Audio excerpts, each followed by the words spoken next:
আসসালামু আলাইকুম রহমতুল্লাহ। তো এটা হচ্ছে নতুন শশা প্রজেক্ট। তো শশা প্রজেক্টে শশা লাগাচ্ছি আজ থেকে 3-4 দিন হলো, অর্থাৎ গত 2 দিন আগে সেচ দিয়েছিলাম। তো আজকে কিছু করলা বীজ জার্মিনেশন দিয়েছিলাম, সেই বীজগুলো জার্মিনেশন হয়েছে, এগুলো এখন নতুন করে লাগিয়ে দেবো আর কি। তো আমি করলা এবং শশা দুটো একসাথে চাষ করার পরিকল্পনা করেছি। আসলে সেচ দেওয়ার পরে দেখেন কী পরিমাণে রস হয়েছে। জমিটা অনেকটা শুকনো ছিল, যার কারণে সেচ দিয়েছিলাম।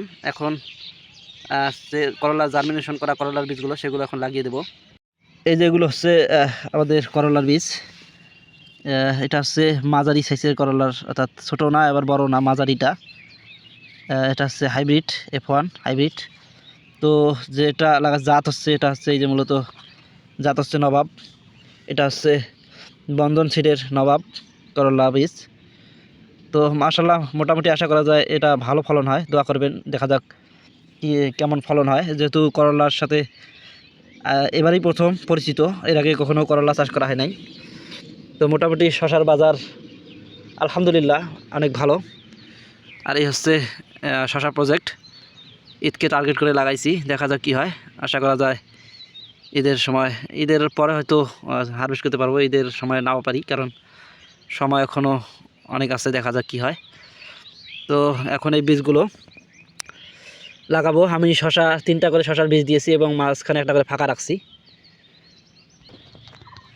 এই যে জায়গাটা করে ফাঁকা রাখছিলাম, তো এই জায়গাটার মধ্যে এই করলার বীজটা ঠিক এইভাবে বসায় দেব।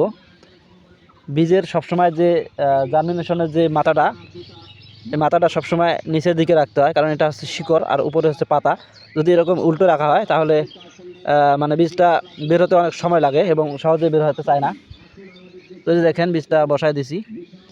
এখন হালকা করে এর উপরে কিছু মাটি দেবো, বেশি মাটি দেবো না, অল্প মাটি দেবো, যেহেতু ছোটো জিনিস।